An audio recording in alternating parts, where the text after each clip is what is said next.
Welcome to our next episode of the 5 Moments of Need Performance Matters series. This is Bob Mosher, one of the many co-hosts you'll meet throughout this series. So friends, are you trying to learn more about the 5 moments of need? Maybe how to design for them, implement for them, measure them, and even sell them as an approach to your enterprise.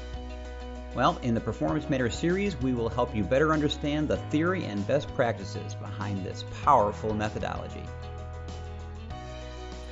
Greetings, Bob Mosher here, one of your co-hosts for the Performance Matters podcast series. So excited that you continue to join us, or maybe just joined us.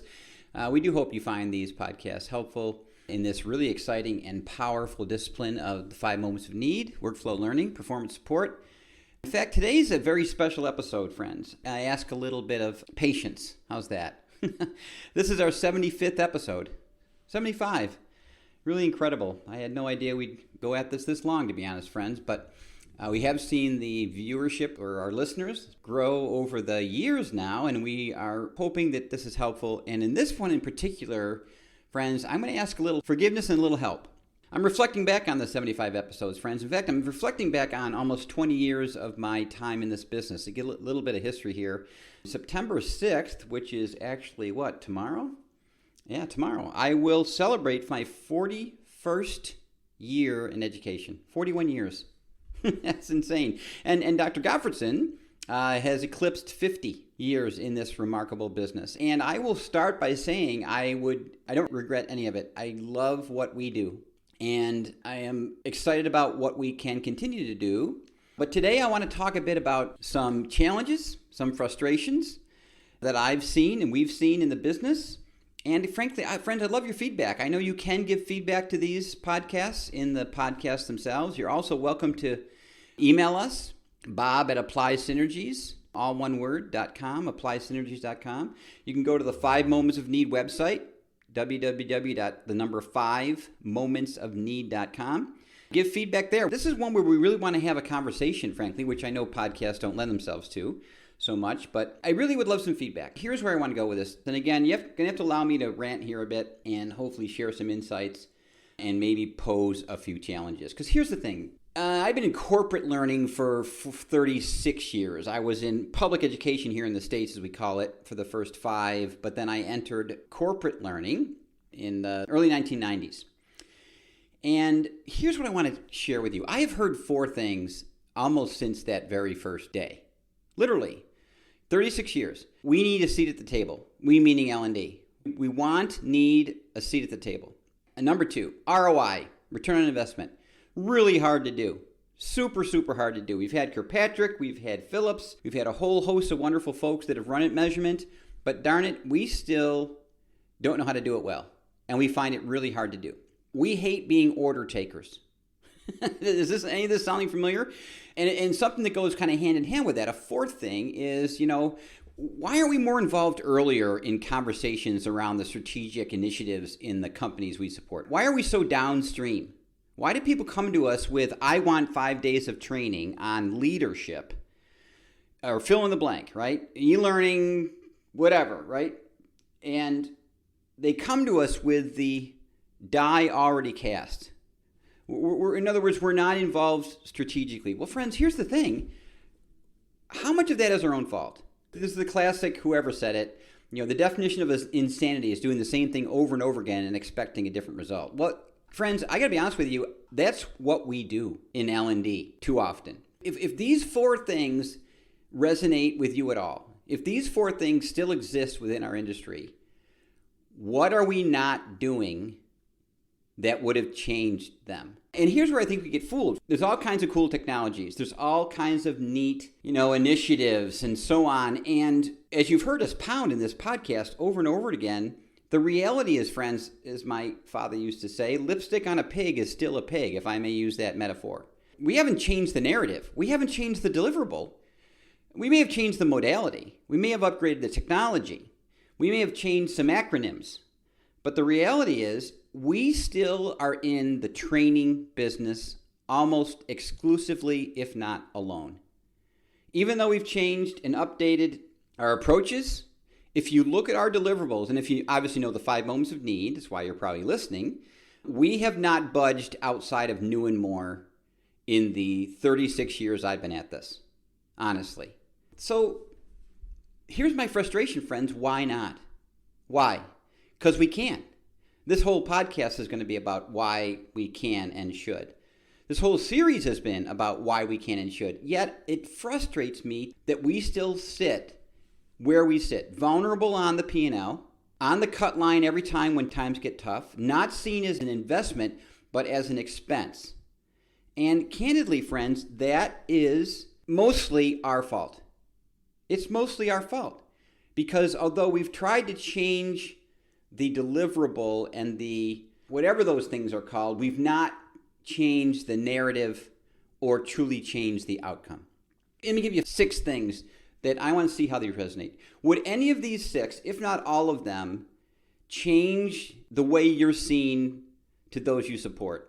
And the investment they make in us, the trust they have in us, the partnership they see in us, how strategically they see us? What if you walked into those you support tomorrow and you uttered these 6 lines? What do you think their response would be? Number 1, I can reduce our typical training costs by half.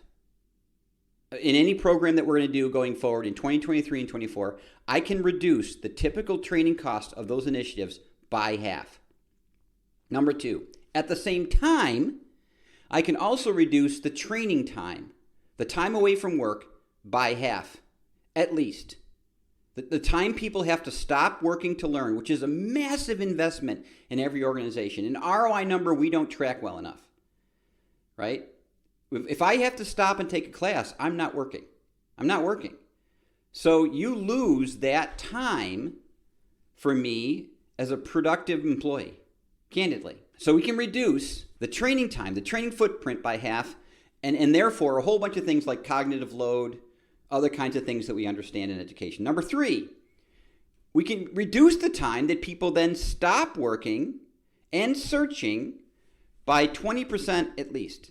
Did you know that there was a study once done that people spend, I think it was by McKinsey, that people spend a fifth of their time, 1 day a week, up to 1 day a week, searching for information. You ever thought about that?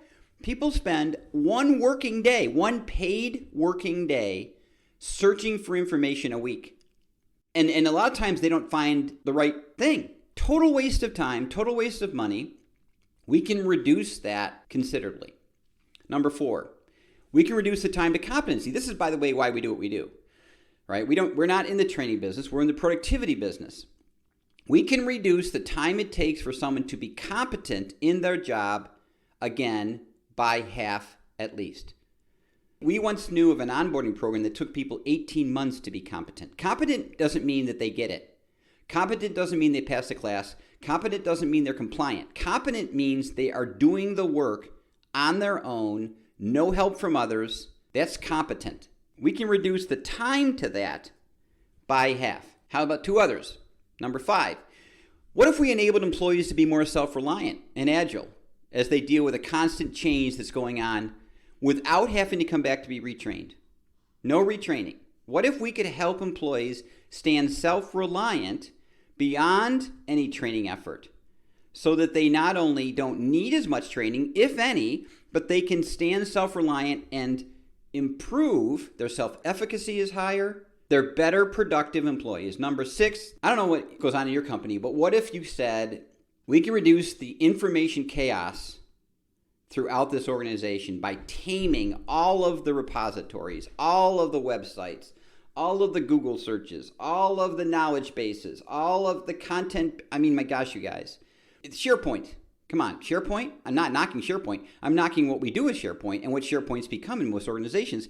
It is a mess. People, it kind of goes back to that 1 day a week thing, right? People can't keep up with find most current information in most organizations because the content, if I may, management strategy, meaning on the learner side, on the performer side, is a mess. They can't navigate the junk.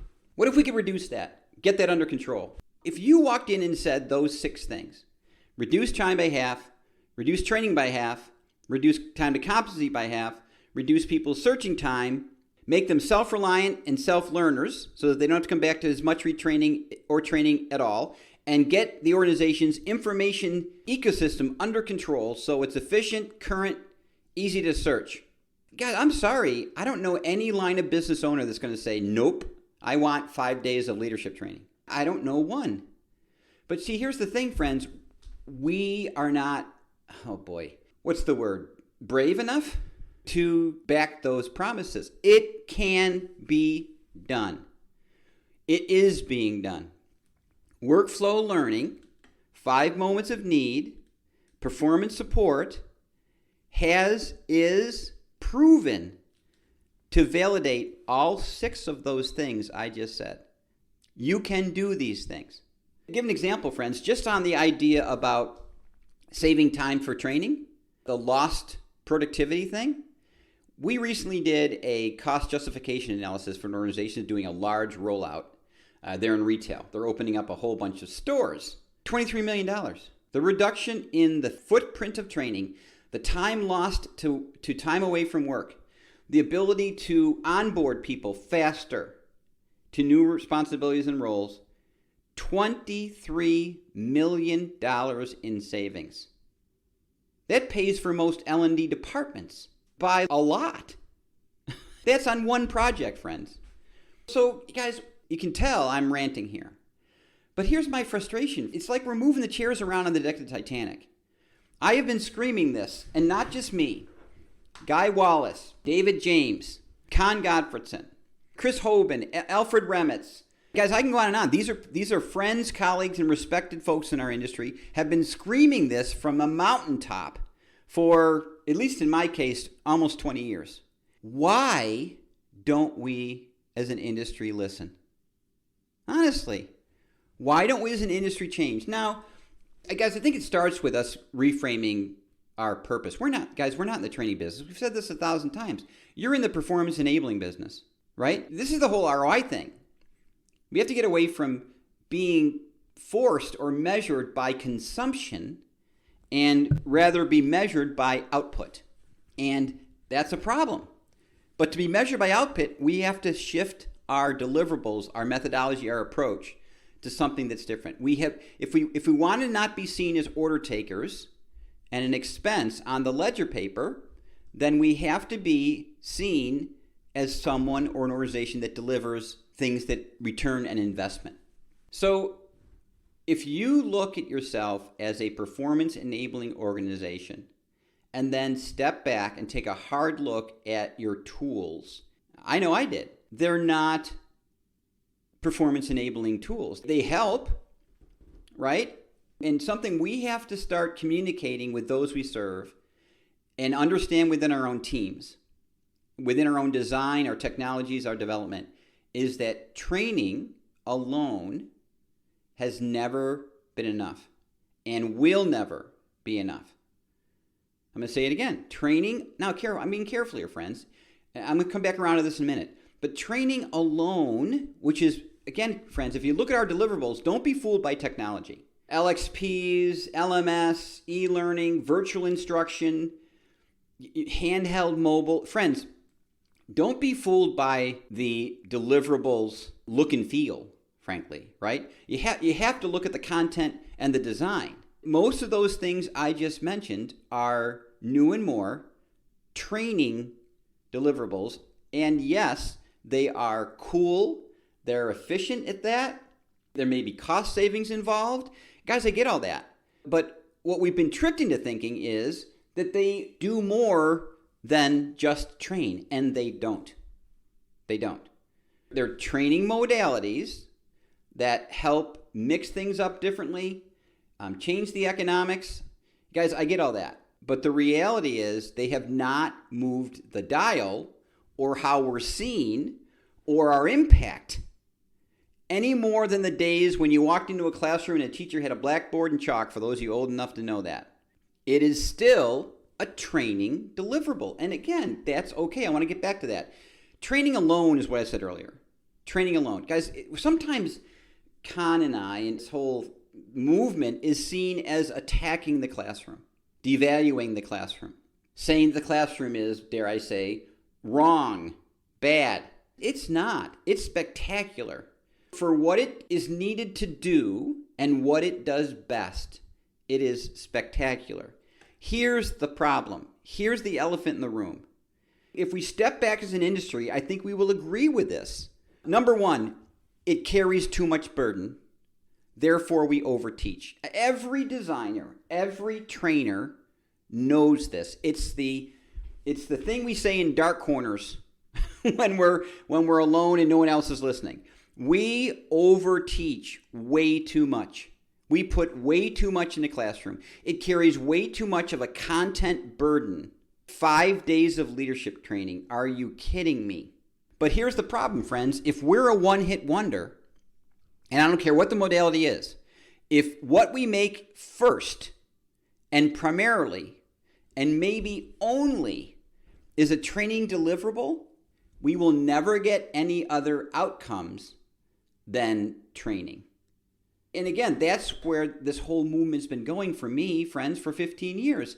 It's not about not training. It's about using it appropriately. It's about putting it in the context of all the tools we can and should have and using it like any tool correctly so that it does what it does best. You've heard me use the carpentry metaphor a zillion times, right? A classroom, e-learning, virtual, those are all tools in a toolkit like a hammer, a saw, a drill. The problem is, if you look in too many of our toolkits, that's all we've got. If you will embrace workflow learning, if you'll embrace digital coaches, if you'll embrace performance support, if you'll embrace the 5 moments, it will force you and allow you to move beyond the classroom to a brand new deliverable. And it will give you, as you heard me describe earlier, and I'll kind of wrap up with them again in a bit, a different promise to those you serve and a different outcome, and you will be seen differently. We've seen this happen over and over again to multiple organizations, global, multinational, almost every vertical in the world, across the globe, in the L&D teams with leaders courageous enough to try this and L&D teams that do the same. I'm not saying it's really easy. but frankly, what in life that's worthwhile doing is half the time, right? I mean, it's cliche, but it was a challenge for me to make this pivot. It's a challenge for any professional when a new approach comes along to make a pivot. That's not just limited to L&D. Doctors with new technologies, accountants with new approaches, customer service people with new systems to better automate the whole. Friends, I can go on and on.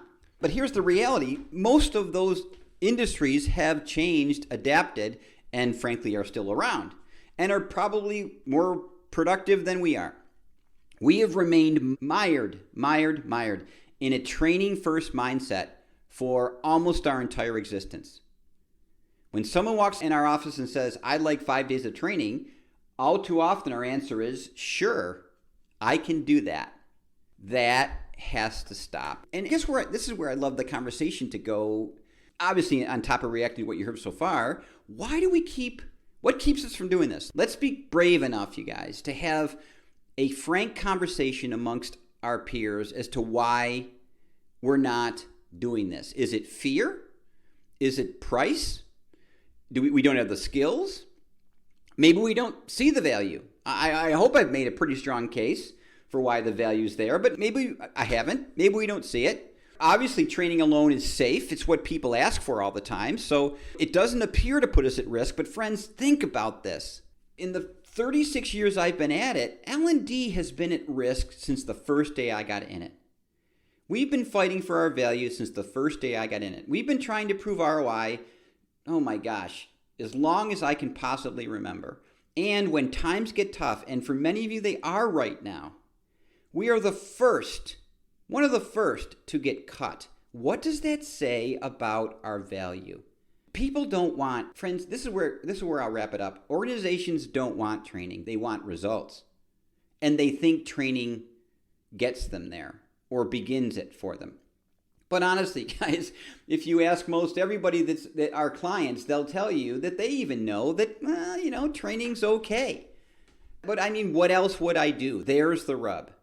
We have to stand up. We have to be courageous enough to support a different narrative, to deliver a different product, to do a different type of analysis, to explore new technologies and not keep revamping the same old ones and calling them something different. We have seen this work. This can be done. Listen, we have proven methodologies, sophisticated technologies, and proof, ROI proof, and instructional research to support the fact that this approach does work. It does make training work, but we have to see ourselves differently, friends. So let's go back to how we started. If you are sick of hearing or feeling like you want a seat at the table, you can't prove true ROI on performance and impact, you hate being an order taker, you hate being downstream in the whole process, you hate being the last person that they come to, you hate being dictated to for what you have to make. I want 5 days of training before you have any conversation with anybody. If those things, if you know that you overteach, and when you're done, your students are frankly really overwhelmed and possibly can't remember or apply more than half of what you just put them through, do something different. Enough is enough. How's that? I have a lot of heroes in this business. One of them is a gentleman named Doug Holt. He's been on this before. He's written a number of blogs. There's a great one that I can direct you to in the comments here. And I'm going to paraphrase, so I apologize. But he basically said, once you've seen this, you can't look away. And if you do, it's almost negligent. How's that for a strong word? Friends, there is a proven better mousetrap. We don't have to keep doing the same thing over and over again and expecting a different result. We can do, many are, something quite different that will put us in a different position, but more importantly, help support performance at the moment of apply, help enable our learners to stand self-reliant, help build their self-efficacy, to own their professional development. These are lofty goals that I think we've always had, but now we can absolutely do them. Friends, I'd love to hear what you think. I really would. And I'm open to anything. Honestly, after 20 years of banging my head with this, I am open to hear, what am I missing? What am I saying that doesn't make sense or is wrong? Love to hear it, friends. Let's be brave enough to have this very important conversation about what we do, the value we bring, and the impact we have on those that we serve. Thank you, friends, for your patience, your time.